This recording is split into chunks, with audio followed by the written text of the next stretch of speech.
భగవద్గీత నియమములు అర్జునునకు తెలుపబడినవి.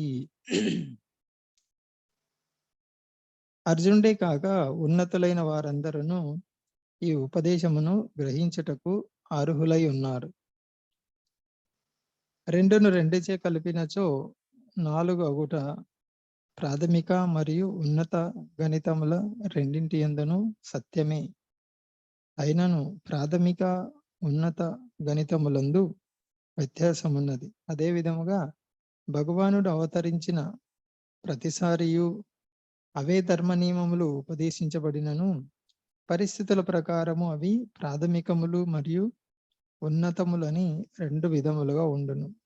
తరువాత వివరింపబోవు విధముగా వర్ణాశ్రమ సాంఘిక విధానమును అంగీకరించుట ద్వారా ఉన్నత ధర్మాచరణము ఆరంభం కాగలదు.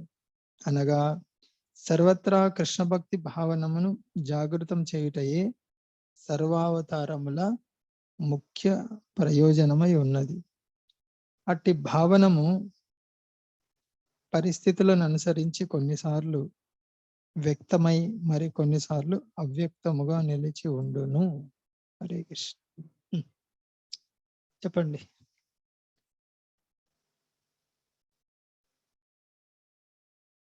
ఎవరెవరు చదువుకొని వచ్చారమ్మా?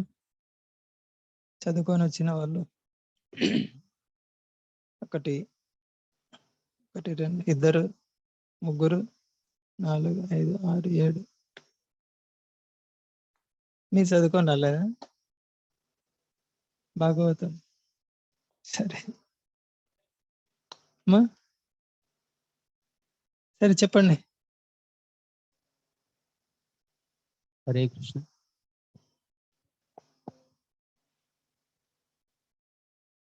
హరే కృష్ణ.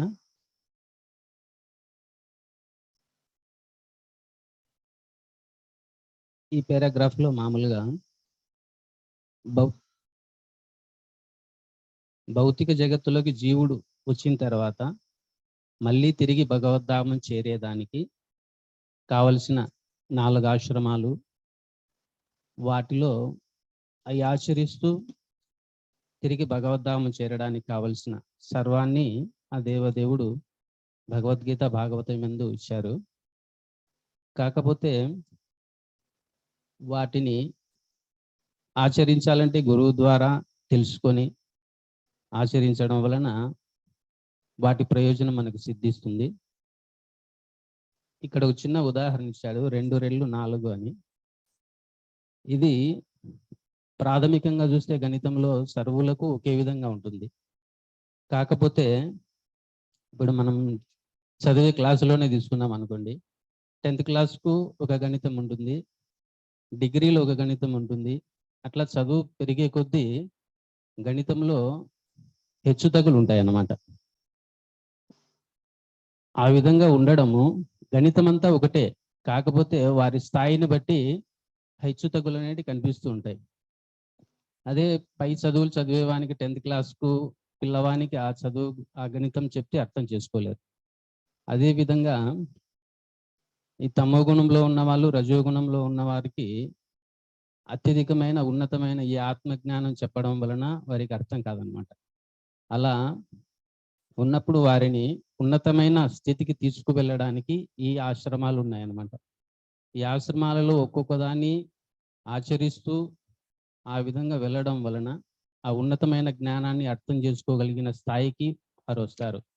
అలా వచ్చినప్పుడు ఏదైతే ఆచార్యుల వారు ఇస్తూ ఉంటారో ఆ జ్ఞానాన్ని అర్థం చేసుకోవడానికి కానీ ఆచరించడానికి కానీ అవకాశం ఉంటుంది. హరే కృష్ణ.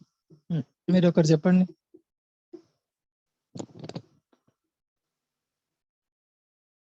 హరే కృష్ణ. ఈ పరిత్రాణాయ సాధూనాం వినాశాయ చ దుష్కృతాం ఈ శ్లోకములు భగవంతుడు ఎందుకు ఈ భౌతిక జగత్తుకు అనుగ్రహించుతారు? ఇది అయిపోయిందమ్మా, ఇంకా ఉంది కదా దీని గురించి. ఇప్పుడు చదివిన పారాగ్రాఫ్ 7లో చదివాము కదా. ఇంకా 7లో ఉందే ప్రభుజీ. ఇప్పుడు చదివాము కదా 7లోది చదివాము. 7లోది చివరి పారాగ్రాఫ్ చదివాము. సరేలేండి, దాని తర్వాత చెప్తారు. 7 గురించి చెప్పేవాళ్ళు చెప్పండి.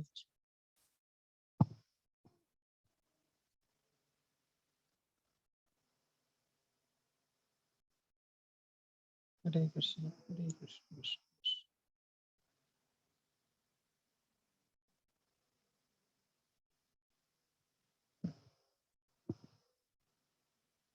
సరే మీరు చెప్పండి. ఇక్కడ వర్ణాశ్రమ ధర్మం ప్రస్తావన చేశారు. వర్ణాశ్రమ ధర్మంలో 4 వర్ణాలు, 4 ఆశ్రమాల్లో ప్రతిదీ కూడా అది అంతిమంగా అది కృష్ణ చైతన్యానికి దారి తీయాలి. జన్మ మృత్యు పరంపర నుంచి బయటపడి భగవద్ధామం చేరే లక్ష్యం కలిగి ఉండాలి. అట్లా లేకుంటే కూడా ఈ వర్ణాశ్రమ ధర్మాలు ఏవైతే ఉన్నాయో, చతుర్విధ ఆశ్రమాలు, చతుర్వర్ణాలు, అవన్నీ కూడా మొత్తం అవిద్యకు ప్రతిరూపాలు కానీ ఈశోపనిషత్తు క్లాస్ లో మాకు వచ్చింది ప్రభు.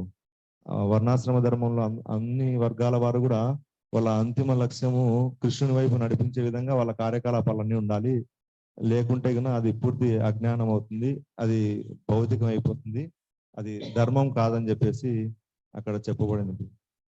ఇక్కడ కూడా చూస్తే కనుక మనము ఈ భగవంతుని యొక్క అవతారాలు అన్నిటి యొక్క ముఖ్య ఉద్దేశం వచ్చేసి కృష్ణ చైతన్యాన్ని జాగృత పరచడమే అని చెప్పేసి ఇక్కడ పేరు. అంటే అసురవధ కానీ ఇంకొకటి కాదు, ముఖ్యమైనది ఏంటంటే కృష్ణ చైతన్యాన్ని జాగృత పరచడం అని చెప్పేసి. హరే కృష్ణ.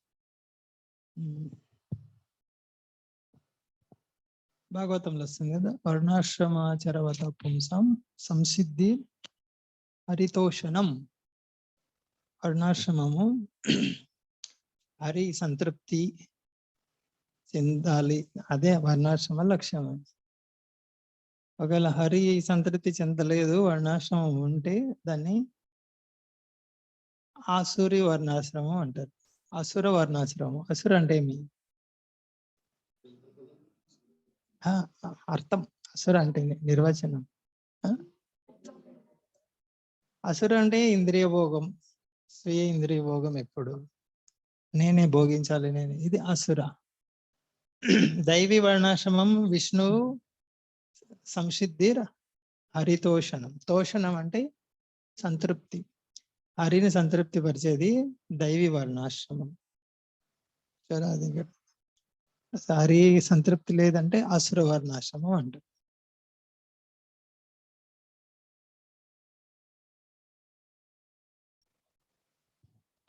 కృష్ణ చైతన్యం జాగృతం చేయటే అన్ని అవతారాల ముఖ్య ప్రయోజనం అన్నారు. కానీ అట్టి చైతన్యం భిన్న పరిస్థితుల నుంచి ఒకసారి వ్యక్తం అవుతుంది, ఒకసారి అవ్యక్తం అవుతుంది అన్నారు. దీని గురించి కొంచెం ఎక్స్ప్లెయిన్ చేస్తారు. ఎవరైనా చెప్తారా దాని గురించి?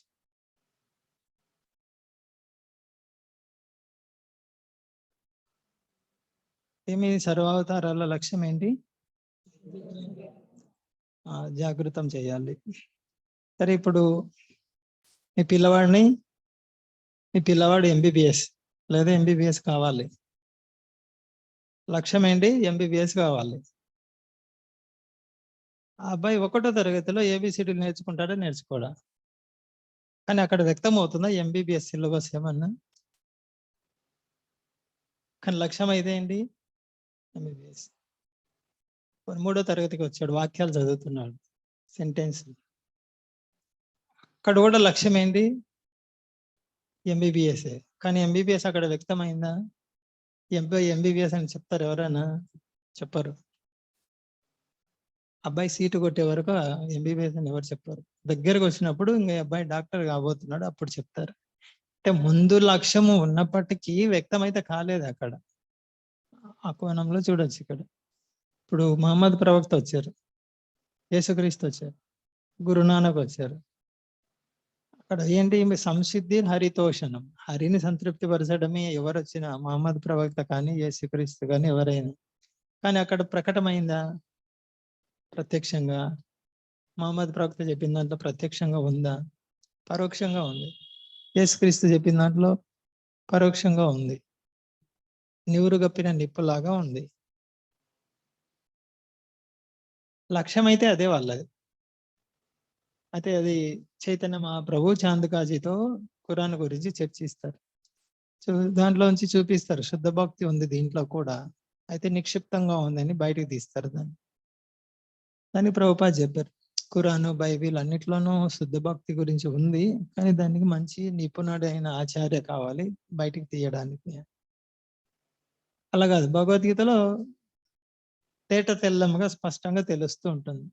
అందు గురించి ఇక్కడ ఏమన్నారు, అర్జునుడు లాగా ఉన్నతమైన వాళ్ళు, అర్హత గల వాళ్ళు ఎవరైనా దీన్ని అర్థం చేసుకోవచ్చు. వాళ్ళు ఉన్నతమైన స్థితిలో లేరు కాబట్టి, ఇప్పుడు ఎంబీబీఎస్ జీవుడు భగవంతుడితో సంబంధం కలిగి ఉండాలి, అది ఎంబీబీఎస్ అని. కానీ ఆ స్థాయిలో లేడు పిల్లవాడు, కాబట్టి శిశువు యూకేజీ, ఎల్కేజీ, యూకేజీ, 1వ తరగతి, 2వ తరగతి అంటే అక్కడ వ్యక్తం కాలేదు, కానీ లక్ష్యం మాత్రం భగవంతుని చేర్చడమే. అందు గురించే అల్లా ఒకడున్నాడు, అల్లా సామ్రాజ్యం ఉంది అంతవరకే చెప్పారు. కానీ అల్లా అంటే ఎవరు, ఆయన పేరేంటి, ఆయన రూపం ఏంటి, ఆయన అభిప్రాయం ఏంటి, వ్యక్తిగత అవన్నీ చెప్పలేదు. ఎందుకు చెప్పలేదు? అవగాహన చేసుకోలేడు. ఎంబీబీఎస్ గైనకాలజిస్ట్ ఉన్నారు అనుకో, గైనకాలజీ అంటే తెలుసా? ఏంది గైనకాలజీ అంటే? గర్భిణీ స్త్రీలకు వైద్యం చేసేది. అసలు గర్భం ఎలా వస్తుందో తెలియని స్థితిలో వాళ్ళకు గైనకాలజీ గురించి అధ్యయనం అర్థం చేసుకుంటారా? 1వ తరగతి, 2వ తరగతి. ఆ యవ్వనం రావాలి, ఆ ఊహ వచ్చినప్పుడు తెలుసు ఎలా జీవాత్మ అదే వీర్యం కలుస్తుంది, అండం కలుస్తుంది అని అప్పుడు అర్థం చేసుకుంటారు కదా. అంటే భౌతిక ఉదాహరణ చెప్తున్నా. అలాగే ఇది కూడా భగవంతుడు ఉన్నాడు, నేను జీవుడిని, మా ఇద్దరి మధ్య సంబంధం ఎప్పుడు అర్థం అవుతుంది? అది ఆరంభ స్థితిలో అర్థం కాదు. దానికి ఒక పరిపక్వ స్థితి రావాలి. అందు గురించి మహమ్మద్ ప్రవక్త వీళ్ళు ఏం చెప్పారు, నీతి సూత్రాలు ముందు మానవుడిగా జీవించు, తర్వాత నువ్వు దేవుడిని అర్థం చేసుకోవడం. అంటే మేము అలా అక్కడ దేశకాల పరిస్థితిని బట్టి చాలా నీచమైనటువంటి వాళ్ళను కూడా ఉద్ధరించాలి. తల్లిదండ్రులు ఎంత చెడిపోయిన పిల్లవాడినైనా బాగుపరుచుకోవాలని చూస్తుంటారు. ఎంత దిగజారిపోయిన జీవాత్మనైనా కూడా పైకి తీసుకురావాలని కృష్ణుడు చూస్తాడు. అందు గురించి దేశకాల పరిస్థితిని బట్టి తన యేసుక్రీస్తు, మహమ్మద్ ప్రవక్త ఇలాంటి ఆచార్యులను పంపిస్తారు. ఇక్కడ ప్రకటన కాదు, భగవద్గీతలో ప్రకటమైనంతగా వాటిలో ప్రకటన కాదు. అందు గురించి ఇక్కడ గణితం ఉదాహరణ ఇచ్చారు. ఓకే, హరే కృష్ణ.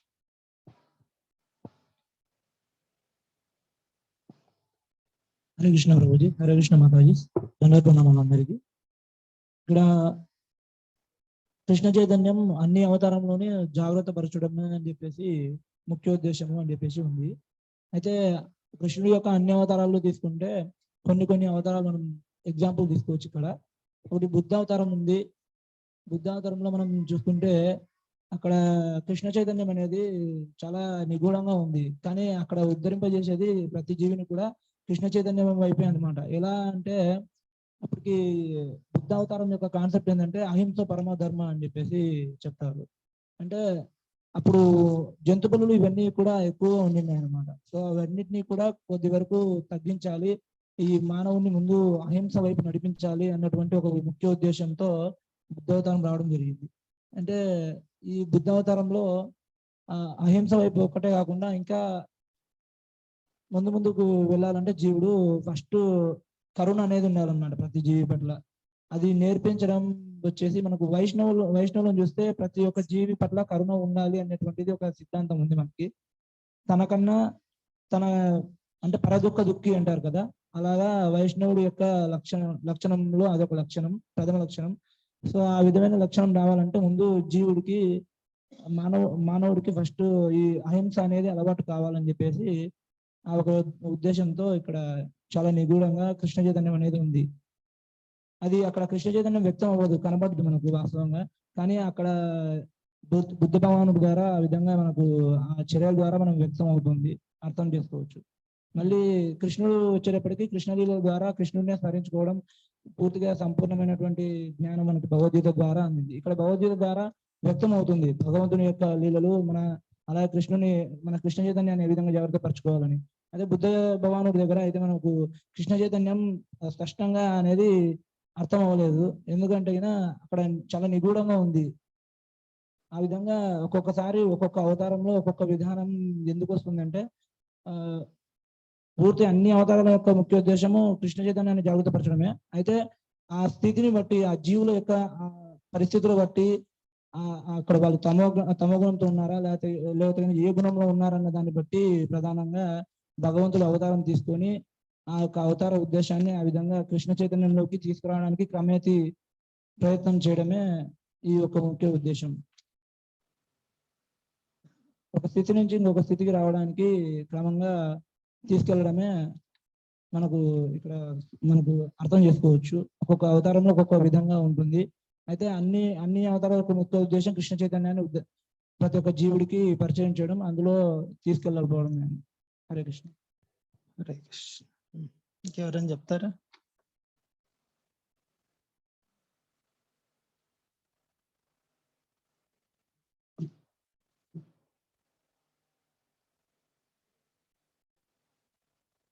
ఒకసారి ప్రభుపాదని అడిగారు, బైబిల్, ఖురాన్, భగవద్గీత ఏం వ్యత్యాసం అని.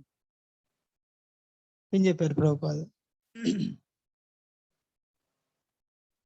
విని ఉన్నారు చాలా సార్లు.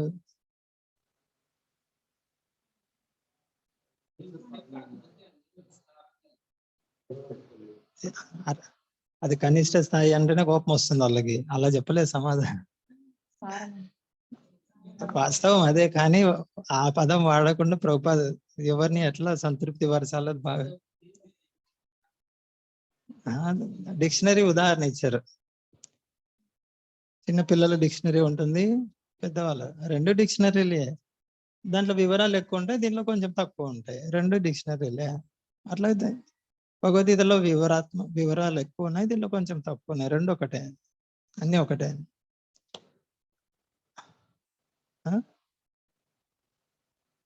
డిక్షనరీయే.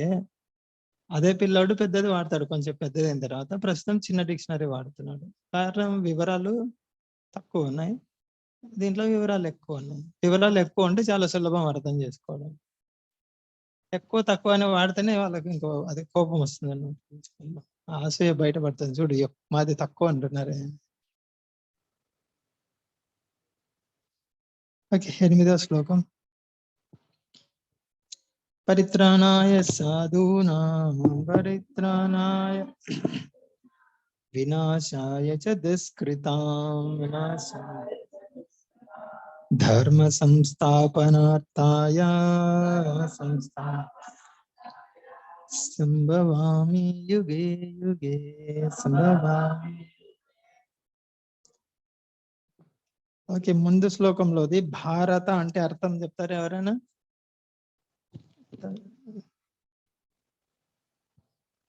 భారత, బా అంటే వెలుగు, భాస్కర వెలుగు.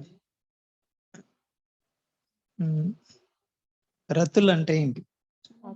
నిమగ్నం అయిపోవడం, మగ్నలు అయిపోయి వెలుగులో నిమగ్నమైన వాళ్ళు అంటే ఆధ్యాత్మిక జీవితం పట్ల పూర్తి ఆసక్తి కలిగి అభ్యాసం చేస్తుండే వాళ్ళను భారతీయులు అంటారు. ఈరోజు మ్యాప్ గీసుకొని కూర్చున్నారు, అది భారతదేశం కాదు, అది ఇస్కానే నిజమైన భారత్. మేరా భారత్ మహాన్ అంటారు. నా భారతదేశం గొప్పది అంటే ఏంటి? ఎక్కడైతే ఆధ్యాత్మిక చింతన ఉందో అది భారతదేశం అని. అందు గురించి ఆంగ్లేయులు దాని పేరు మార్చేశారు. ఏం పెట్టారు? అది ఇప్పట్లో భారత్ అని వాడేది చాలా తక్కువ, ఎక్కడో కాగితాల్లో ఉంటుంది, ప్రభుత్వ కాగితాల్లో తప్ప. విలేకరులు కూడా ఇండియా అనే వాడతారు ఎక్కువ మటుకు. ఈ తెలుగు వార్తాపత్రికల్లో కూడా ఇండియా అనే రాస్తున్నారు. భారత్ ఎక్కడుంది? భారత్ అని లేదా. సరే, 8వది చూడండి. సాధువులను రక్షించుటకు, దుర్మార్గులను నశింపచేయుటకు మరియు ధర్మమును పునఃస్థాపించుటకు ప్రతి యుగమునందును నేను అవతరించుచుందును. భాష్యం. భగవద్గీత ప్రకారము సాధు అనగా కృష్ణ భక్తి భావన పూర్ణుడని అర్థం. ఒక వ్యక్తి అధర్మపరునిగా గోచరించినను కృష్ణ భక్తి భావన లక్షణములను సంపూర్ణంగా కలిగి ఉన్నచో అతనిని సాధువుగా అవగతం చేసుకోవాలి. అంతవరకు చాలు. చెప్పండి దాని గురించి. ఇక్కడ కొంచెం వ్యతిరేకం లాగా అనిపిస్తుంటుంది ఇది. ఇక్కడ ఇదేంటి? అధర్మవర్తనిగా కనిపించినను కృష్ణ భక్తి భావన సంపూర్ణంగా ఉంది. అర్థమవుతుంది? అక్కడ వ్యతిరేకం లాగా అనిపిస్తుంది లేదు? అధర్మవర్తుడిగా కనిపించినప్పటికీ కృష్ణ భక్తి భావన సంపూర్ణంగా ఉంటే అతన్ని సాధువుగా స్వీకరించాలి. అంటే సాధువు అంటే ధర్మాత్ముడై ఉండడా? ఉండనవసరం లేదు. భౌతిక ధర్మాలు ప్రభుజీ. అంటే ఇప్పుడు వర్ణాశ్రమ ధర్మాలు చెప్పుకున్నాం కదా, ఇవి మీరే పాటించట్లేదే, మీ తల్లిదండ్రులను చూసుకోవట్లేదే, మీకు బాధ్యత లేదా, ఇలాంటివన్నీ అడుగుతారు కదా.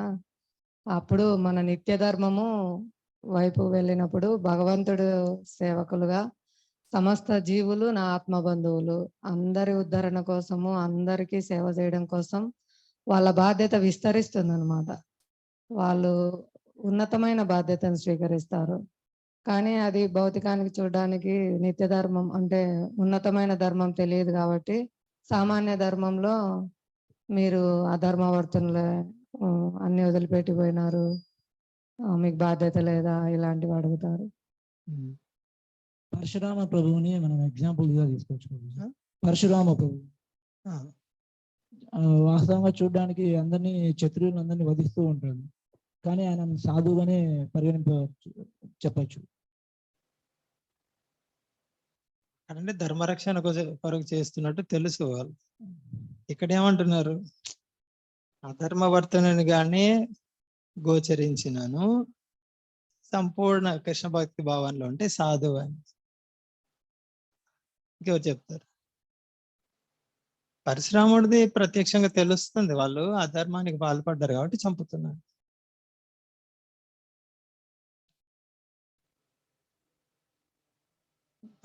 అట్లానేం లేదు. కృష్ణ ప్రీత్యర్థము అర్జునుడు చంపలేదా? అర్జునుడు సాధువే. హనుమంతుడు లంకనే దహనం చేసి వచ్చాడు, బంగారు లంకను. సాధువు కాదు. సాధువు అంటే భగవత్ ప్రీత్యర్థం చేస్తే నువ్వు సాధువు అని. అదే ఇప్పుడు చెప్పారు కదా, నిమిత్త ధర్మం నిత్య ధర్మం అని రెండు ఉన్నాయి. నిత్య ధర్మం కృష్ణ భక్తి. జీవుడి సహజ స్థితి ఏంటి? జీవేరా స్వరూప కృష్ణేరా నిత్యదాస్. ఇది నిత్య ధర్మం. ప్రస్తుతం నిమిత్త ధర్మం. ఈ శరీరము భార్యాభర్త, ఈ శరీరము తండ్రి కొడుకు, ఈ శరీరము తల్లి కొడుకు. నిమిత్త ధర్మం అది. నిమిత్త మాత్రం భవ సవ్యసాచి అని ప్రస్తుతం ఉంది, అంతే. అది తాత్కాలికం. అది కాబట్టి నిమిత్త ధర్మంలో వీళ్ళు ఉల్లంఘించినట్లు కనిపిస్తుంది. ఎవరు కృష్ణ భక్తుల సంపూర్ణంగా ఉన్న వాళ్ళు నిమిత్త ధర్మాన్ని ఉల్లంఘించినట్లు కనిపిస్తుంది, వాస్తవానికి ఉల్లంఘన కాదు అది. అందు గురించి ఆయన గోచరించినను అన్నారు. అనిపించినప్పటికీ అంటే కాదు అని అర్థం అక్కడ.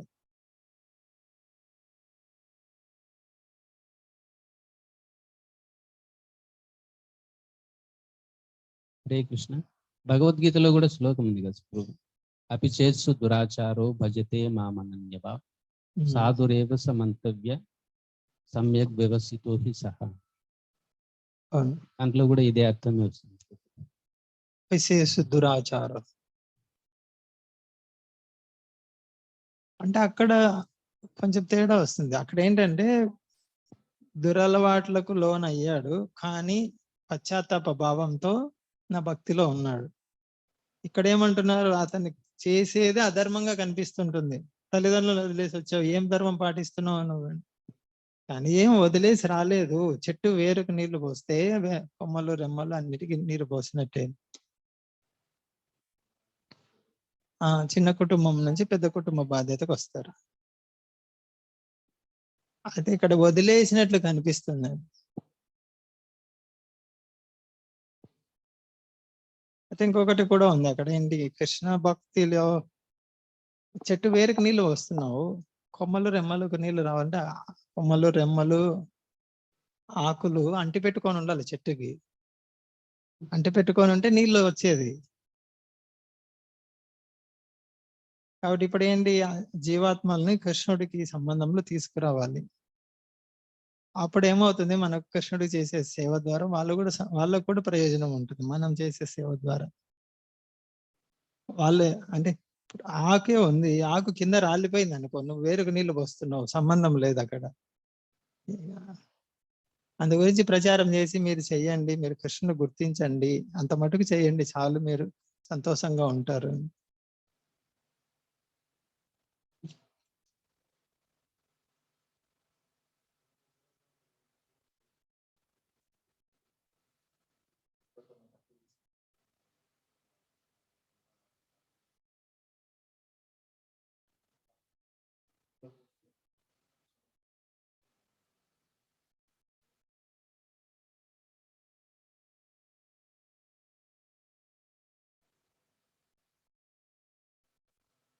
కీర్తన చేయొచ్చు ఎక్కడైనా, సమస్య ఏం లేదు. జంతు బలులు ఇచ్చే దగ్గర తప్ప ఏదైనా శివాలయము, గణేష్ అటువంటి చోట ఉత్సవాలు ఉంటే కీర్తన చేయొచ్చు వెళ్ళి.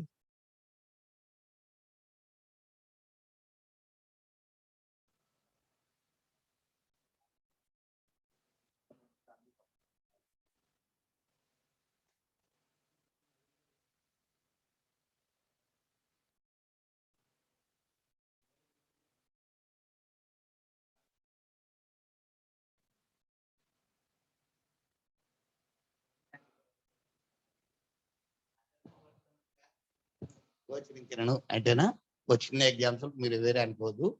మన నిరంజన ప్రభువుని వచ్చేసి ఏమన్నారు, ఈయనేమో పూర్తిగా కృష్ణ చైతన్యంలో ఇక్కడే ఉంటున్నారు, కానీ బయట ఇలా మానమామ గారు వాళ్ళు వీళ్ళు ఏమంటారు, పదే పదే పదే పదే ఏమంటారు, బా అంతా సంసారం వదిలేసి ఆ తల్లిదండ్రులను వదిలేసిపోవడం ఏంది ఆ భక్తి, అది భక్తి అది కదా, అది కాదు.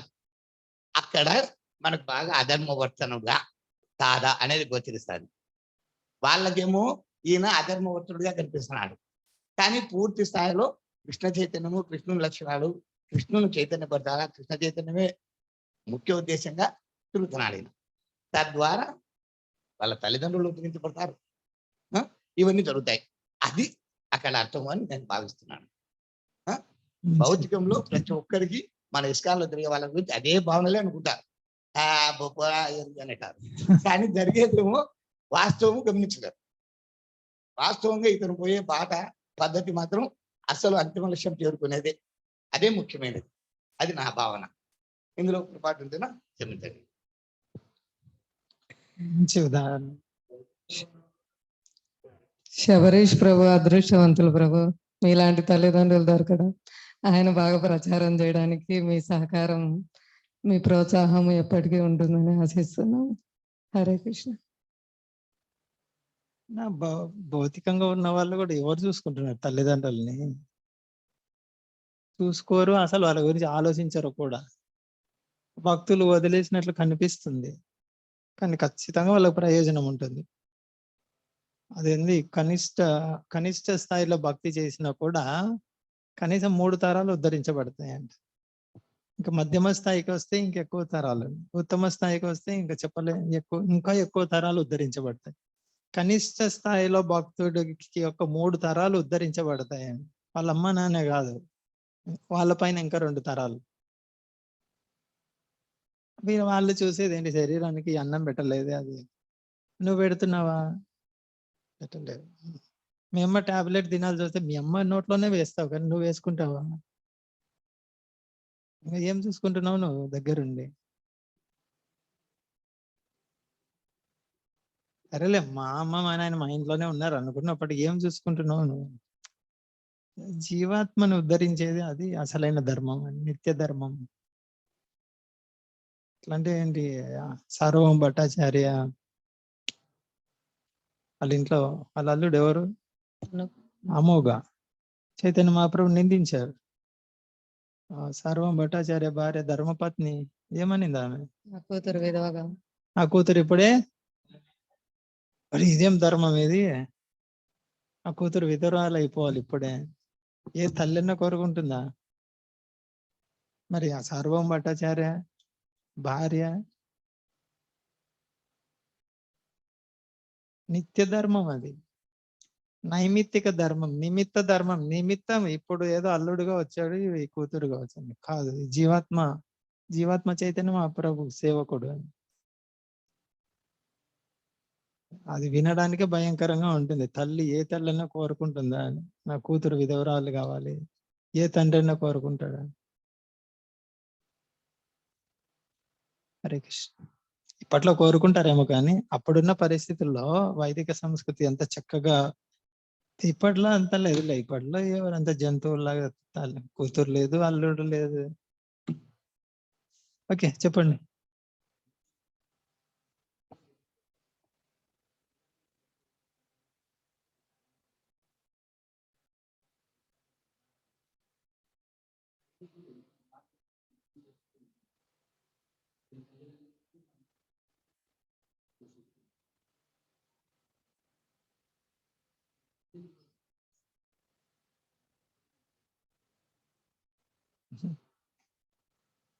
విశ్వాసం కావాలి.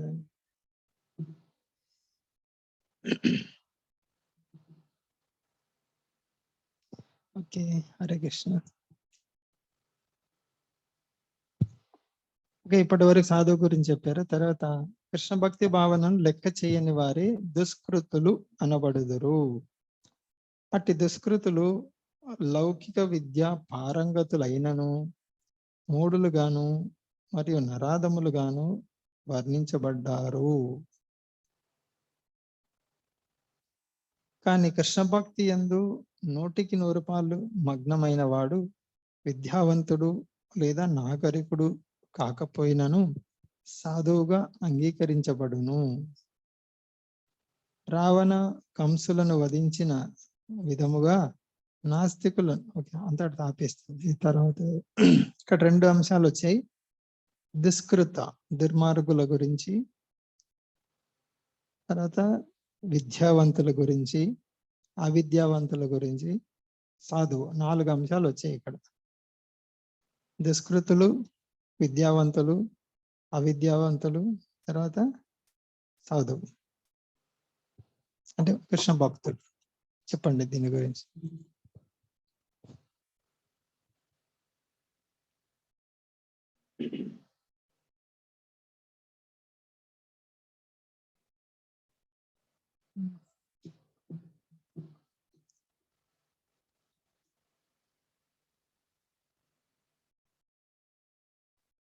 చెప్పండి.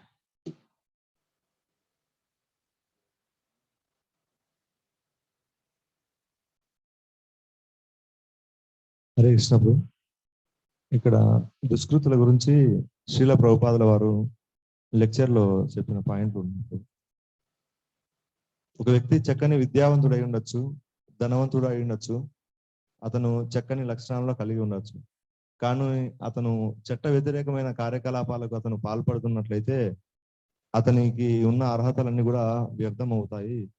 అదేవిధంగా ఈ దుష్కృతులు అంటే ఎవరంటే ఈ ప్రకృతి చట్టాలను, భగవంతుడు పెట్టిన నియమాలను ఎవరైతే ఉల్లంఘిస్తారో వాళ్ళ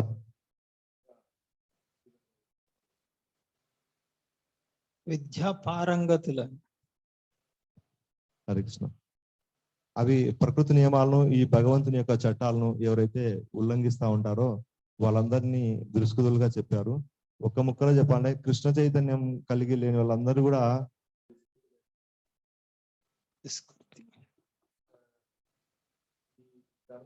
సాక్షాత్ భగవత్ అంటే ఈ ధర్మసూత్రాలు మనుషుల చేత తయారు చేయబడలేదు. అవి ఈ కుహానా పండితులు వీళ్ళంతా అనుకుంటారు ఇవన్నీ కల్పితము అని. అవి కల్పితం ఏం కాదు, అవి స్వయంగా భగవంతుని చేతనే తయారు చేయబడినాయి. మనం గమనించవచ్చు ప్రకృతి నియమాలను. శీతాకాలాన్ని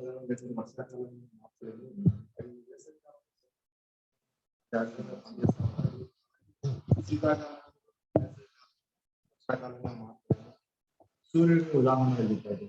సూర్యుడు తూర్పును ఉదయిస్తాడు.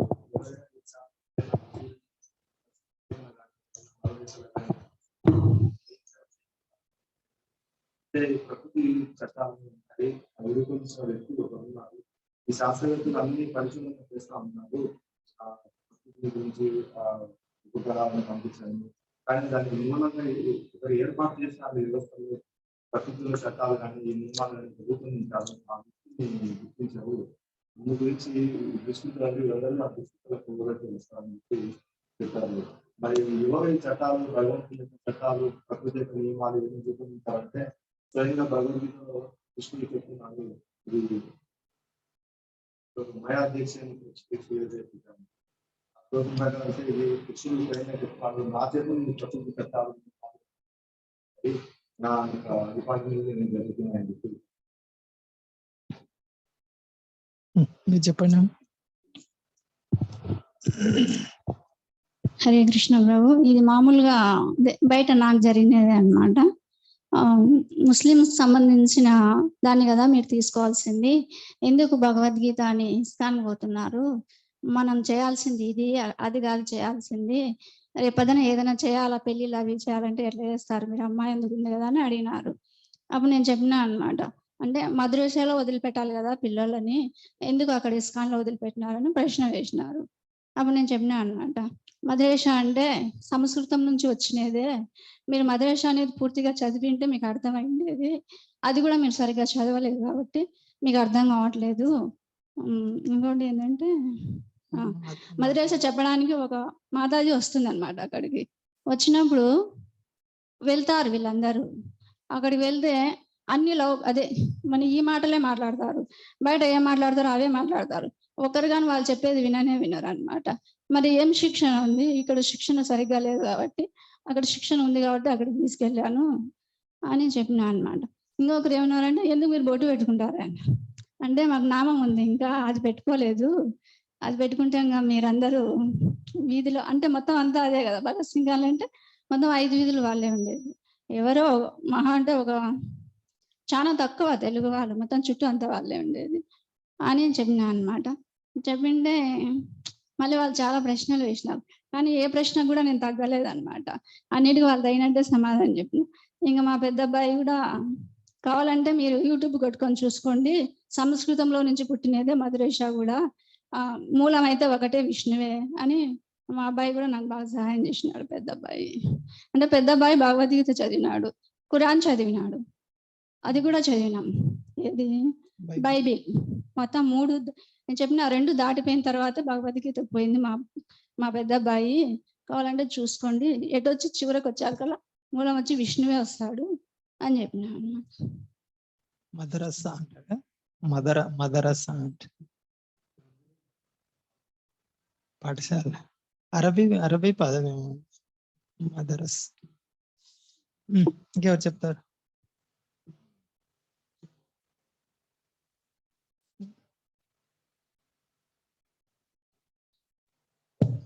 హరే కృష్ణ ప్రభు. అది లౌకిక విద్య ఎంత చదివినా కూడా, ఇంతకుముందు మదనపల్లి ఇన్సిడెంట్ జరిగింది. ఇద్దరు భార్యాభర్త ప్రిన్సిపల్స్, ఇద్దరు లౌకిక విద్య బ్రహ్మాండంగా చదివినారు. ఏదో శక్తుల కోసం ఇద్దరు కూతుర్లను ఒకరి కూతుర్లను హత్య చేసినారు అనమాట. ఎటువంటి చదువు లేని వాళ్ళని ఇస్కాన్ లో పెద్ద మహారాజులు అయినారు అనమాట.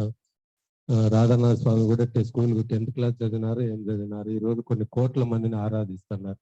అటువంటి లౌకిక విద్య మరి దానికి సాధువు అనేదానికి ఇక్కడ ఖచ్చితమైన నిర్వచనం ఇస్కాన్ లో ఉంది ప్రభు. బయట లౌకిక విద్య రోజు పేపర్లోనే చూస్తున్నాం, చదివింది ఐఏఎస్లు, చేసే పనులన్నీ ఘోరమైన పనులు. హరే కృష్ణ ప్రభు.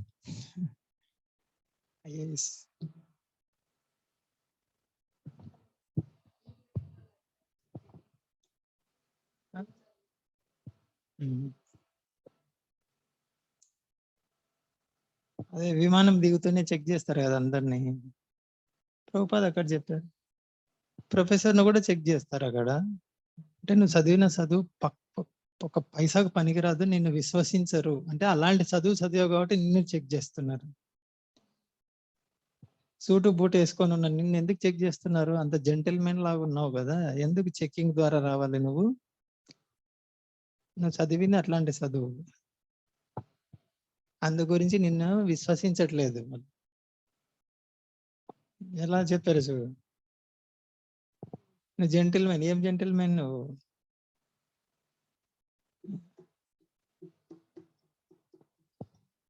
హరే కృష్ణ ప్రభు. రావణాసురుడు ఆయన సోదరుడు చనిపోయినప్పుడు వాళ్ళ వదిన గారితో చెప్తారు కదా ప్రభు, ఎందుకు బాధపడుతున్నావు? నదిలో కట్టెపుల్లలన్నీ వచ్చి ఒక చోటికి వచ్చి కలుస్తాయి, మళ్ళీ విడిపోతుంటాయి, ఎందుకు చనిపోయాయని బాధపడుతున్నామని ఓదారుస్తూ చెప్తాడు కదా ప్రభు. కానీ అన్ని వేదాలు పురాణాలు చదివి ఉన్నా కూడా, కానీ చివరికేమో విష్ణు ద్వేషి దుష్కృతం, అందుకే అసుర అంటారు. ఈ జరాసంధుడు కూడా ఆయన ఉదయం లేచినప్పటి నుంచి బ్రాహ్మణులకు దానం ఇవ్వడం అవి అన్ని చేస్తాడు, కానీ అసురాన్ని పిలువబడ్డాడు. ఎందుకు? కృష్ణుడికి వ్యతిరేకంగా ఉన్నాడు కాబట్టి. అంటే మీ భౌతికంగా చూస్తే ధర్మం పాటిస్తున్నట్టుంది అతను, కానీ అసుర క్షత్రియ ధర్మం పాటిస్తున్నాడు, విష్ణువుకి వ్యతిరేకంగా ఉన్నాడు, కృష్ణుడిని పట్టించుకోలేదు.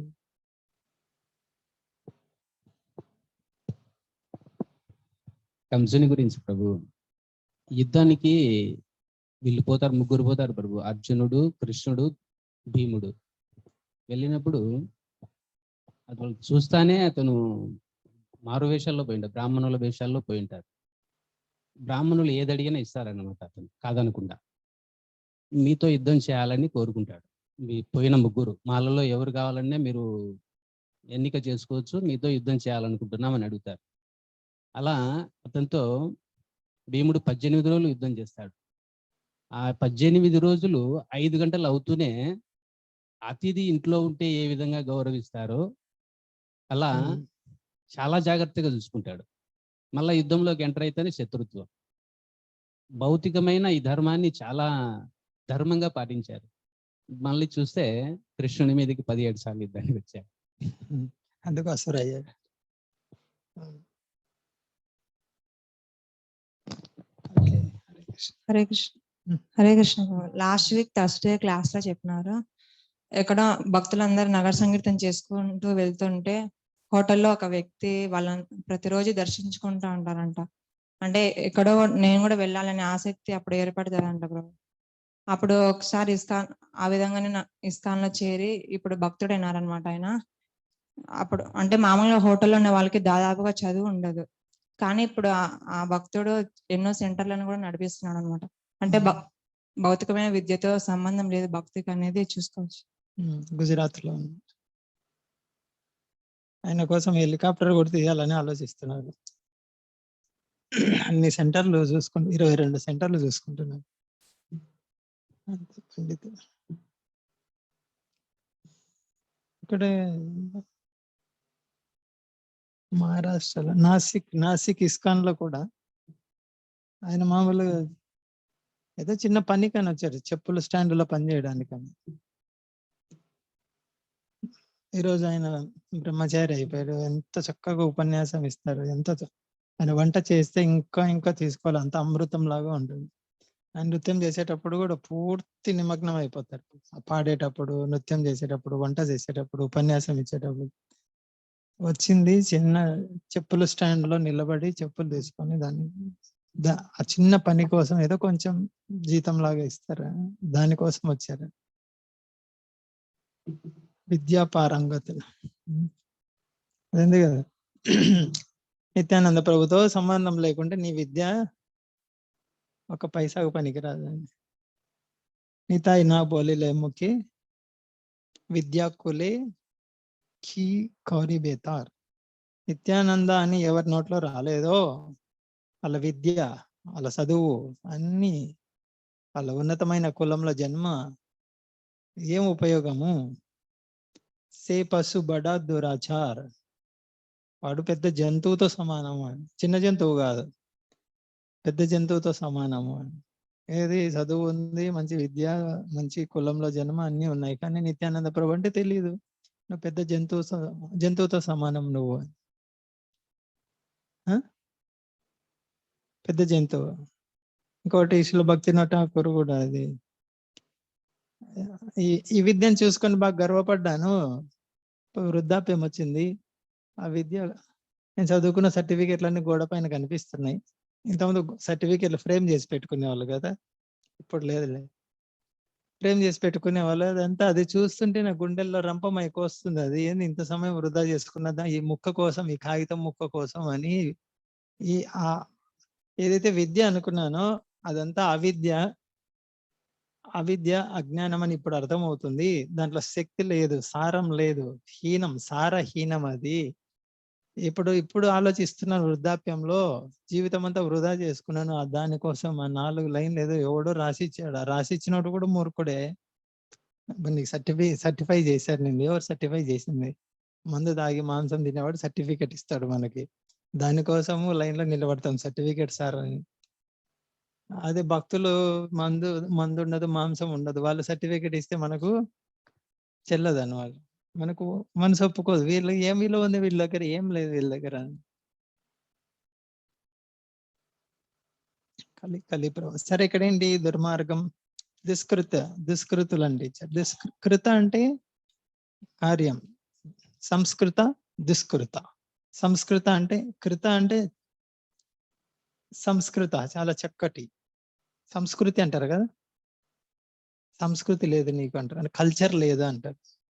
సంస్కృతి, దుష్కృతి. చేసావు కానీ చెడు పని. ఇది బ్యాంకుకు తాళం, బ్యాంకు కన్నం వేయాలంటే చాలా తెలివితేటలు కావాలి. కానీ అది దుష్కృతి. అదే తెలివితేటలు నలుగురికి ఉపయోగపడే విధంగా చేస్తే అది సంస్కృతి. అది ఇక్కడ దుష్కృతి అని. నువ్వు ఎంత చదివినప్పటికీ దుష్కృత. కృష్ణ భక్తి యందు 100% నిమగ్నమైన వాడు విద్యావంతుడు లేదా నాగరికుడు కాకపోయినను సాధువుగా అంగీకరించబడును. అంటే ఇక్కడ ఏంటి, 100% నిమగ్నమై ఉంటే అతని భౌతికమైనటువంటి అలవాట్లను, వాటిని, గుణాలను మనం చూడకూడదు అని అర్థం. ఇక్కడ నిమగ్నం అయిపోయాడు 100%. ఈ రోజు రేపో వాటి నుంచి బయటపడిపోతాడు. భౌతికమైన గుణాలు ఏమన్నా కొన్నిసార్లు చూడండి, భక్తి బాగా పూర్తిగా నిమగ్నం అయిపోయి ఉంటారు. ఆరంభంలో ఇంకా పరిపక్వత రాని స్థితిలో కొంచెము ఏంది ఈయన సాధువు, కోపం ఎందుకు వస్తుంది, నాకు అట్లా ఎందుకు చేస్తాడు, ఇట్లా ఎందుకు చేస్తాడు అనిపిస్తుంటది మనకి. మనం అదిగా చూడాల్సింది.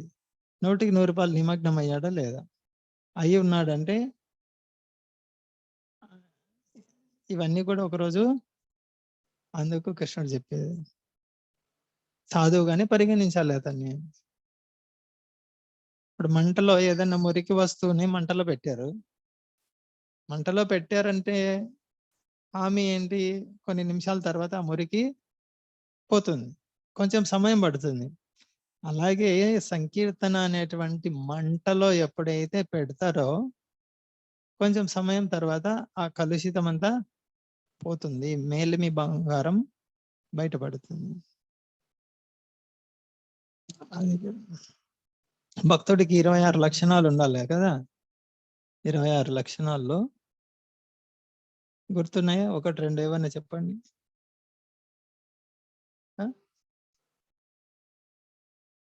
సత్యసంధత, దయ, మితబుక్. మితబుక్ అంటే తక్కువ కాదు, ఎంత అవసరమో అంతే తింటారు. ఎక్కువ తీసుకోడు, తక్కువ తీసుకోడు.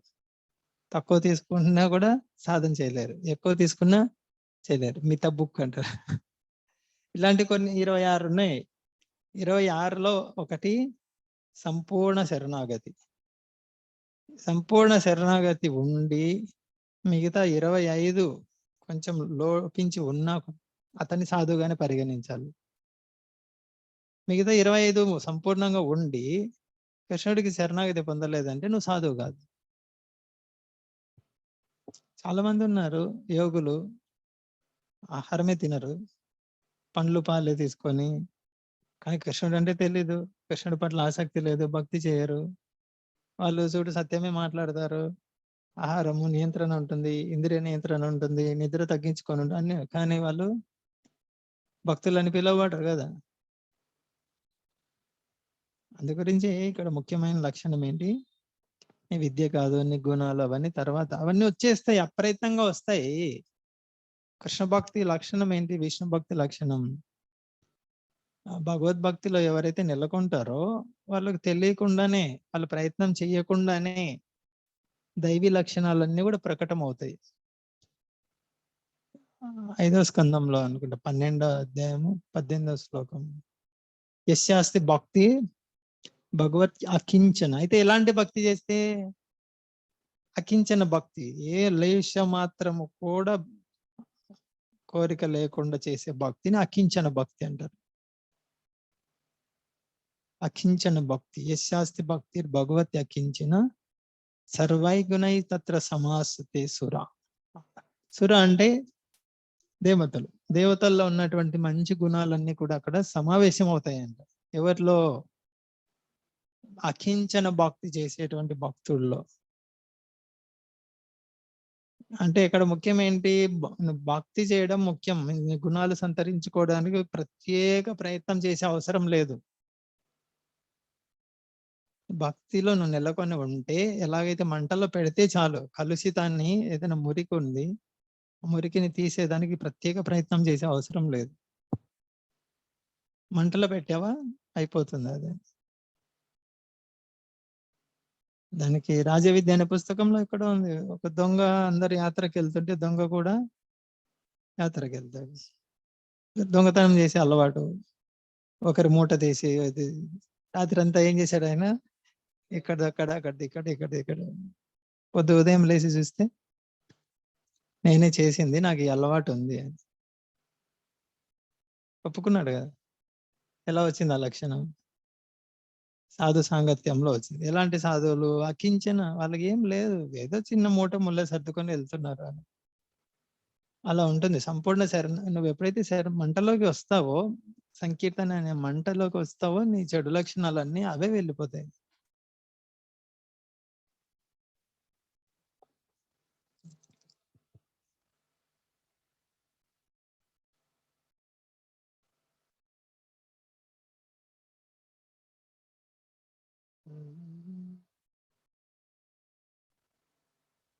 ఇప్పుడు చూడు, నిన్న చెప్పాను జరిగింది. ఒంగోలు నారాయణకి కాలు విరిగింది, దాదాపు 2 ముక్కలు అయిపోయింది. ఇంకా ఆపరేషన్ చేయలేదు వాళ్ళు. ఏం మిలిటరీ ఆసుపత్రి, ప్రైవేట్ ఆసుపత్రి అయితే చేసిండే వాళ్ళు ఈ పాటికి. మొన్న చేయలేదు, నిన్న చేయలేదు, ఈ రోజు చేయరంట, రేపు ఎప్పుడో చూస్తే. అంటే దెబ్బ తగిలింది, గాయమైంది, చాలా తీవ్రంగా నొప్పి, తీవ్రంగా అయినా కూడా జపం, పడకలో పడుకొని జపం చేస్తున్నాను. మడమ దగ్గర 2 ముక్కలు అయిపోయింది కాలు. శ్రీరంగనాథ ప్రభు జరిగినట్టే జరిగింది.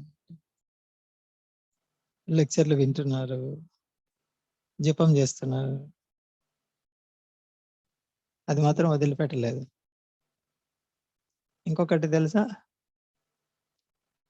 చేతిలో డబ్బులు లేవు. జీతము వచ్చినట్టు 99.9% సేవకి ఇచ్చేస్తున్నారు. ఎక్కడో ఒక చోట, మాయపూర్ టెంపుల్ కా, లేకుంటే పండరపురం మహారాజు ప్రాజెక్టుకో, ఏదో ఒక దానికి. నిన్న మాట్లాడుతుంటే చెప్తున్నాను, అదే శిల్పమాత నా దగ్గర చేతిలో డబ్బులు అయితే లేవు, మంగళసూత్రం ఉంది. ఒకవేళ ఇది పెట్టైనా నేను ట్రీట్మెంట్ చేపిద్దామని అనుకున్నాను, డబ్బులు లేవు మా దగ్గర. ఎలాంటి భక్తి చూడండి అది. ఏమంటారు ఆ భక్తిని? అకించన భక్తి. ఆమె ఒంటరిగా ఉంది, ఈయన ఆసుపత్రిలో ఉన్నారు. అక్కడికి కుటుంబ సభ్యుల్ని వెళ్ళనివ్వరు ఆ ఆసుపత్రిలో. ఆమెకు తోడు ఎవరు లేరు, చిన్న పిల్లలు 2. ఊహించుకోండి ఒకసారి. చేతిలో డబ్బులు లేవు, ఊరు కాని ఊరు, కానీ ఎలా పూర్తిగా కృష్ణుడిని ఆశ్రయించారు. ఇది అకించిన భక్తి. వాళ్ళకి ఈ రోజు కూడా రాలేదు, మన దగ్గర డబ్బులు ఉండండి బాగుండు కదా. లేదు, ఇది ఉంది కదా నా మెడలో, ఇది ఉంది, ఇది ఇచ్చేస్తాను, పోతే పోనీ ఏమని. చూడొచ్చు కృష్ణ భక్తి ఎంత స్థాయికి తీసుకొస్తుంది మనిషిని. అయితే సంపూర్ణంగా నువ్వు శ్రద్ధగా చేస్తే, వాళ్ళకి ఆచార్య మిలిటరీలో ఉన్న వాళ్ళందరికీ వీళ్ళది వచ్చినట్టు ఖర్చు పెడతారు. ప్రసాదాలు పంచేది, అన్ని మంచి మంచి ప్రసాదం చేసేది, అందరికి పెట్టేది, ఇది రకరకాలుగా. అంటే ఉన్నారు మన మధ్యలోనే అకించన భక్తి చేసే భక్తులు ఉన్నారు, మన చుట్టూనే ఉన్నారు. మనం పరిశీలించి చూడాలి. ప్రహ్లాద్ మహారాజ్ ఒక్కరే, ప్రభుపాద్ ఒక్కరే అని కాదు, మన చుట్టూనే, మన ముందు మన వెనక అకించన భక్తి చేసే వాళ్ళు ఉన్నారు ఇక్కడ. కృష్ణప్రసాద్ ప్రభు ఉన్నాడు ప్రభు. యాక్సిడెంట్ అయితేనే 108 పిలుచుకుండా 108 జపమాల ఉంది నా దగ్గర అని అన్నారు యాక్సిడెంట్ అయినప్పుడు కృష్ణ ప్రసాద్ ప్రభు. మామూలుగా అయితే ఎవరైనా 108 కాల్ చేయమంటారు, నా దగ్గర ఎందుకు ఏం అక్కర్లేదు, నా దగ్గర 108 మాల ఉంది, పూసలు ఉన్నాయని చెప్పారు ప్రభు. జరిగింది అప్పుడు జరిగింది ప్రభు మైదుకూరు దగ్గర 2-3 నెలలు 4 నెలలు అవుతాను. కృష్ణ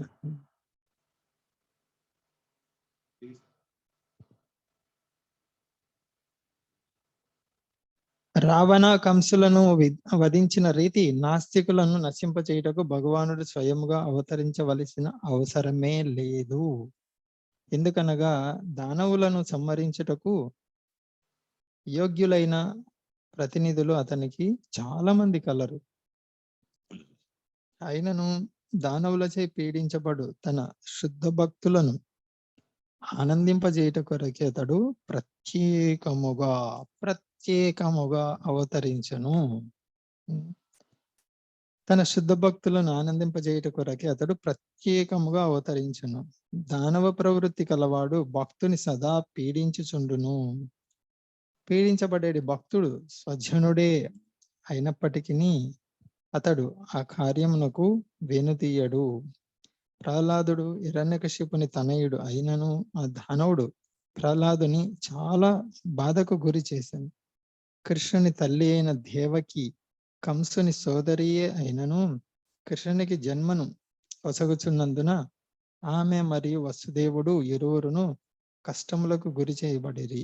కనుక కంసుని వధించుట కన్నను ముఖ్యముగా దేవకిని రక్షించుట కొరకే శ్రీకృష్ణ భగవానుడు ఆవిర్భవించను. అయినను ఈ రెండు కార్యములు ఏకకాలముననే చేయబడ్డాయి. కనుకనే సాధువులైన వారిని రక్షించి దుష్టులను నశింపజేయటకే శ్రీకృష్ణ భగవానుడు వివిధ అవతారములను స్వీకరించునని ఇచ్చట తెలుపబడినది. చెప్పండి దీనికి సంబంధించి.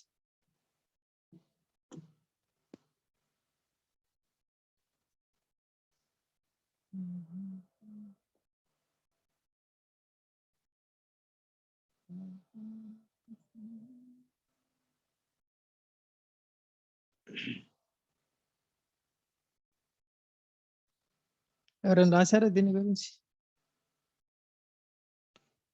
హరే కృష్ణ. స్వయంగా ఎందుకు భగవంతుడు అవతరించును అంటే ఆయనకేమో అసుర సంహారం కోసం ఏమి రానవసరం లేదు. ఆయన తన వివిధ శక్తుల ద్వారా అసుర సంహారం చేసేయచ్చు. కానీ తన భక్తుల విరహాన్ని ప్రేమను చూసి వాళ్ళకి ఆనందం ఇవ్వడం కోసము తాను వాళ్ళ పరిశ్వంగంలోని ఆ మాధుర్యం కోసము ఆయన అవతరిస్తారు. అంటే భక్తుల ప్రీత్యర్థము ఆ దివ్యలీలలు భక్తుల కోసం మాత్రమే అంతరంగికంగా ఇది కారణం ప్రభుజీ. బహిరంగంగా వచ్చినారు కాబట్టి మనకు ఆ లీలల స్మరణ కోసము, మనం ఉద్ధరింపబడడం కోసము, ఆసుర సంహారం అలాంటివి కూడా మనం వివిధ రకాల వైవిధ్యంగా భగవంతుని కీర్తించడం కోసము, మనం పవిత్రత పొందడం కోసము ఆయన దివ్యలీలలు చేస్తూ ఉంటారు. హరే కృష్ణ. వాస్తవంగా అక్కడ భక్తులు ఇప్పుడు హిరణ్యకశిపుడు ఉదాహరణ ఇచ్చారు, కంసుడు ఉదాహరణ ఇచ్చారు. హిరణ్యకశిపుడు ప్రహ్లాద మహారాజుని బాగా పీడ అంటే బాధకు గురి చేశారు. కంసుడు దేవకి వసుదేవుల్ని బాగా బాధకు గురి చేశారు. కానీ వాళ్ళు ఆ బాధకు లోను కాలేదు. కానీ బాధ అయితే ఉంది వాళ్ళకి. ఏం బాధ? భగవంతుడు విరహ వేదనలో ఉన్నారు వాళ్ళు. అదే ఇక్కడ ఏం చెప్పారు? అభక్తుల చేత భక్తులు పీడించబడుతుంటారు. ఇది ఎవరైతే శుద్ధ భక్తులు ఉన్నారో ప్రహ్లాద్ మహారాజు, వసుదేవుడు, దేవకి ఇలాంటి వాళ్ళకు కంసుడి మీద లేశ మాత్రం కూడా లేదు. వాళ్ళకి కోపం, ద్వేషం ఏమి లేదు. అంత ఘోరంగా శిక్షకు గురి చేస్తున్నప్పటికీ కూడా ప్రహ్లాద్ మహారాజు కూడా లేశ మాత్రం కూడా లేదు ద్వేషము గాని, కోపము గాని, అసూయ గాని. కానీ బాధ ఉంది. ఏం బాధ? విరహ వేదన అంటారా? ఆ విరహ వేదనలో వాళ్ళ యొక్క వేదన చూసి భగవంతుడు వస్తాడండి. అంటే శుద్ధ భక్తుడు అంటే ఏంటి? ఇంక 24 గంటలు కృష్ణ ప్రీత్యర్థమే ఆలోచించేవాడు. ఆలోచించడము, చేయటము. అటువంటప్పుడు కంసుడు ఇలా చేశాడే మనల్ని అనుకుంటే 24 గంటలు ఒక క్షణం పక్కకు పోయినట్లే కదా. అప్పుడు విశుద్ధ భక్తులు ఎలా అవుతారు? కారు. అందు గురించి కంసుడి మీద ఏమీ లేదు వాళ్ళకి. ఇంకా ఆయన తెలియక చేసినారు, అతన్ని ఉద్ధరించండి అని కోరుకున్నారు ప్రహ్లాద్ మహారాజ్. అయితే ఇక్కడ ఇంకొకటి ఏంటి? భగవంతుడు ఈ విధంగా అసుర సంహారం చేయటం మనలాంటి సాధన భక్తిలో వచ్చిన వాళ్ళకు ఒక విశ్వాసం. చూడు, భగవంతుడి వైపు మనం ఉంటే మనం రక్షించబడతాము. అనేది మనకు విశ్వాసం కలుగుతుంది ఇవన్నీ వినటం ద్వారా. నేను చూడు భౌతికమైన వాళ్ళని ఆశ్రయించాను, భగవంతుని ఆశ్రయిస్తే నాకు ఏదైనా ఆటంకాలు వచ్చినప్పటికీ భగవంతుడు రక్షిస్తాడు. ఇదో కుంతీదేవిని రక్షించాడు, ద్రౌపదిని రక్షించాడు, ప్రహ్లాద్ మాతని రక్షించాడు, నన్ను కూడా రక్షిస్తాడు తప్పకుండా. సో ఇటువంటిది వీటి ద్వారా మనలో విశ్వాసం నింపడం భగవంతుడు.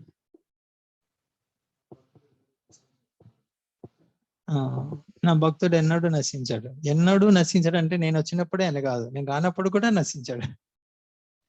మరి ఎందుకు వస్తున్నా నేను? నా భక్తులకు ఆనందింపజేయడం కోసమే వస్తున్నా, ఇంకా వేరే కారణమే లేదు. వేరే కారణం అంటే ఇది మనలాంటి ఆ భక్తుల్ని భక్తిలోకి తీసుకురావడము, మనలో విశ్వాసం పెంపొందించే దానికోసం ఈ లీలలన్నీ. చూడు ప్రహ్లాద్ మహారాజుకి చూడు, నిన్ను ఇంత హింసించాడు కదా, నిన్ను హింసించిన వాడిని నీ ముందరనే చంపుతాను చూడని చీల్చి పడేశాడు. అది ప్రహ్లాద్ మహారాజు కోరుకున్నారా నువ్వు వచ్చి చంపని? కానీ మనమైతే కోరుకుంటాం కదా, స్వామి ఇది ఇలా ఆటంకంగా ఉన్నారు, నాకు ఇలా ఆటంకంగా ఉన్నారు, ఇలా ఆటంకం, సరే నేను తీసేస్తాలే నువ్వు చేసుకో అని చెప్పడం కోసం.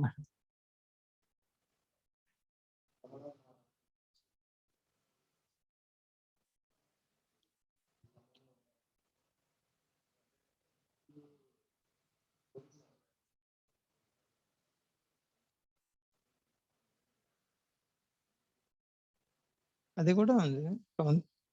కౌంతేయ ప్రతి జానీకి నువ్వేం చెప్తే అది చేస్తాను అంటే. స్తంభంలో ఉన్నాడా అంటే శుద్ధ భక్తుడికి దర్శనం అనుక్షణం అవుతూనే ఉంటుంది. కాకపోతే హిరణ్యకశిపుడు అనేది ఈ స్తంభంలో ఉన్నాడు అంటే ఇందుకు అల్లాడు అందలేడని సందేహమే లేదండి. ఇక్కడ ఉన్నాడు, అక్కడ కూడా ఉన్నాడు. అంటే నాస్తికుల దృష్టిలో భక్తుల యొక్క మాట నిలబెట్టడానికి అలా వచ్చాడని చెప్పొచ్చు. కానీ భక్తుడి దృష్టిలో స్తంభంలో ఉన్నాడు అంటే లేని చోట ఎక్కడుంది అని ప్రహ్లాద్ మహారాజ్ ప్రశ్నించింది. నువ్వు చూస్తున్న స్తంభం ఒక్కటే చూస్తున్నావు. అండాంతరస్థ పరమాన్ను చేయాంతరస్థ. అదేంది? స్థావర జంగమ దేకే నా దేకే తారమూర్తి అని. స్థావర జంగమ శుద్ధ భక్తుడు అంటే స్థావర అంటే ఏంటి? కదల్లేని జీవులు, కదల్లేని వస్తువులు. జంగమ అంటే కదిలేటువంటి. ఏ వస్తువు చూసినా, జడ పదార్థం చూసినప్పటికి కూడా కృష్ణుడే గుర్తొస్తుంది. ఇప్పుడు ఈ పాలరాయి చూస్తున్న శుద్ధ భక్తుడికి ఏం గుర్తొస్తుంది? ఏం గుర్తొస్తుంది? మనకేం గుర్తొస్తుంది? చల్లగా ఉంటుంది వేసవి కాలం కదా. భక్తుడు, శుద్ధ భక్తుడు ఏం ఆలోచిస్తాడు?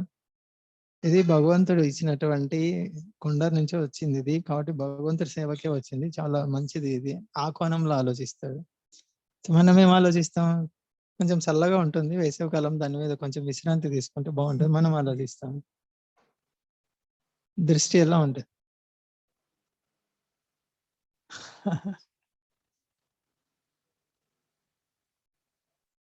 అంటే ఏం చూసినా వాళ్ళకు కృష్ణుడే గుర్తొస్తాడు.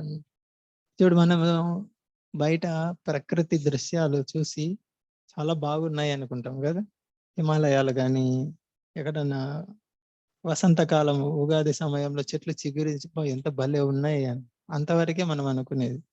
కానీ శుద్ధ భక్తుడు కూడా చూస్తాడు, చూసి కృష్ణుడు ఎంత చక్కటి సృష్టి చేశాడు చూడని వెనక్కి వెళ్తాడు, ఇంకా మూలంకి వెళ్తాడు. మనం అంతవరకే నిలబడిపోతాం, చాలా బాగుంది చూడు. హౌసింగ్ బోర్డ్ లో ఒకప్పుడు ఇల్లు టాప్ డూప్లెక్స్, కానీ భక్తుడు చూస్తే ఏమనుకుంటాడు? ఇది అంతా కృష్ణుడు ఇచ్చిన దాని నుంచి వచ్చింది కాబట్టి కృష్ణుడికి సేవ చేస్తే దీంతో ఎంత బాగుంటుందో అనుకుంటారు. భౌతికమైన వాళ్ళు కూడా ఎంతో మంది వచ్చి చూసేవాళ్ళంట ఇల్లు. ఇది వైమార కాలనీలో ఉన్నది, అది కూడా అప్పుడు విశేషం అంట. అది ఎంతో మంది వచ్చి చూసేవాళ్ళంట. కానీ భక్తులు కూడా వెళ్ళి చూశారు, బాడుగ తీసుకునే ముందు ఏ కోణంతో చూశారు. భక్తుల దృష్టి కూడా పడింది దాని మీద, వైమార కాలనీలో దాని మీద దృష్టి పడింది భక్తులది. భక్తులు కాని వాళ్ళ దృష్టి కూడా పడింది. తేడా ఎక్కడ వచ్చింది? ఇది కృష్ణుడికి బాగుంటుంది అని వాళ్ళు, మేము ఉండడానికి బాగుంటుందని వాళ్ళు అనుకున్నారు. అలా ప్రహ్లాద్ మహారాజుకు అనువనువున కనిపిస్తూనే ఉన్నాడు భగవంతుడు. ఆయనకు నిరూపించడం కోసం భగవంతుడు ప్రకటమయ్యాడు.